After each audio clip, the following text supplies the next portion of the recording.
انیس صاحب، ایک state life policy holder کے انتقال کے بعد اس پالیسی میں نامزد وارث اس کی بیوی جو کہ عدت میں ہو وہ ڈیتھ کلیم کے لیے کیسے اپلائی کر سکتی ہے؟ بہت شکریہ یاز صاحب.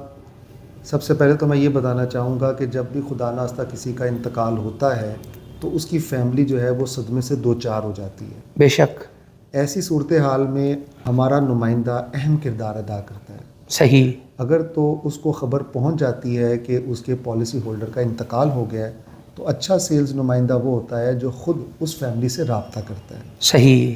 اور بڑے اہتمام سے اس کی فیملی سے اظہار تعزیت کرتا ہے اور ان کے صبر کے حوالے سے جو ہے دعا کرتا ہے. یہ ایسا موقع ہوتا ہے کہ فیملی جو ہے وہ صدمے سے دو چار ہوتی ہے، اس کو اندازہ نہیں ہوتا کہ اس نے کیا کرنا ہے. بے شک. تو سیلز نمائندہ احسن طریقے سے ڈیتھ کلیم کو حاصل کرنے کی ریکوائرمنٹس جو ہے اس کے گھر تک پہنچا دیتا ہے. ٹھیک ہے. یہ بات میں وضاحت سے کہہ دوں کہ ظاہری بات اگر خاتون عدت میں ہے تو اس کا آنا ہمارے پاس ضروری نہیں ہے. صحیح. گھر سے کوئی شخص بھی اس کے بہاف پہ آ کے کلیم پیپرز کو حاصل کر سکتا ہے یا ہمارا سیلز نمائندہ ان کے گھر تک ڈیتھ کلیم پیپرز پہنچا سکتا ہے. صحیح. کلیم پیپرز کو مکمل کرنا بھی ایک اہم کام ہے. ان کلیم پیپرز کو مکمل کرنے میں سیلز نمائندہ ایک اہم کردار ادا کرتا ہے. صحیح.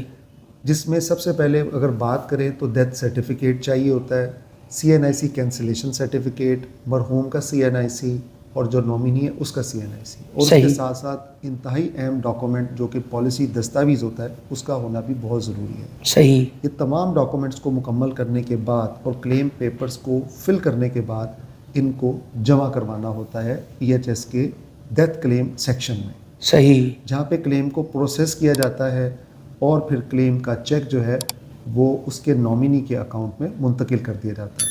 اس سارے پروسیس میں اس خاتون کا جو کہ عدت میں ہے اس کا آفس میں آنا ضروری نہیں ہے. اچھا نیسا، مجھے یہ بتائیں کہ وہ بیوی جس کے خاوند کا انتقال ہو چکا ہے، اگر اس کے پاس کوئی سیلز نمائندہ جو ہے وہ اویلیبل نہیں ہو پاتا یا جس شخص نے ان کی پالیسی کی تھی اس تک ان کی رسائی نہیں ہو پاتی تو پھر وہ یہ سروسز کس طرح حاصل کر سکتے ہیں؟ ایسی صورتحال میں وہ دیکھیں کہ ان کی پالیسی پہ کس زون کا نام لکھا ہے. ٹھیک ہے. اگر وہ لوکل زون ہے، ان کے اپنے شہر میں ہے، تو کوئی بھی ان کے بہاف پہ ایک درخواست دے سکتا ہے. صحیح. اگر سادے کاغذ پہ اس بیوہ کی طرف سے PHS مینیجر کو اطلاع دی جائے کہ میرے خاوند نے پالیسی لی تھی جس کا نمبر یہ ہے، ان کا فلاں تاریخ کو اس وجہ سے انتقال ہو گیا، ہمیں کلیم پیپرز ایشو کیے جائے تاکہ ہم کلیم حاصل کر سکیں، تو اپنا نیچے ایڈریس لکھ دیتے ہیں تو ان کو وہ کلیم پیپرز بھی ان کے پتے پہ بھیج دیے جاتے ہیں. صحیح. یا فزیکلی طور پہ آپ PHS سے کلیم پیپرز کو حاصل بھی کر سکتے ہیں. اور انیس صاحب، ان کلیم پیپرز کو مکمل کرنے کے لیے وہ کس سے ہدایات لے سکتے ہیں؟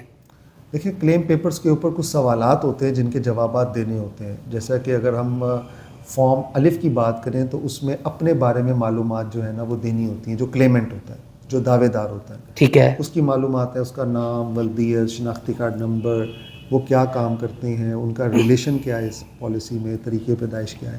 تو یہ تمام چیزیں وہ پرووائڈ کرتے ہیں. پھر مرحوم بیمہ دار کے متعلق سوالات پوچھے جاتے ہیں.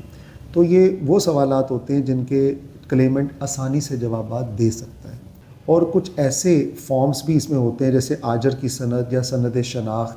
یہ وہ فارم ہوتے ہیں کہ اگر تو پالیسی ہولڈر کہیں پہ ملازمت کرتا تھا تو امپلائڈ سرٹیفکیٹ جو ہے وہ حاصل کیا جا سکتا ہے، یا یہ فارم وہاں سے فل کروایا جا سکتا ہے جہاں پہ وہ ملازمت کرتے تھے. صحیح. اسی طرح سند شناخت ایک ایسا فارم ہے جو کہ وہ شخص اس میں وٹنس دے سکتا ہے جو جنازے میں شریک رہا ہو، تدفین میں شریک رہا ہو، یا اس شخص کو وہ ذاتی طور پہ جانتا ہو. صحیح. اس کی ایک وٹنس لے لی جاتی ہے.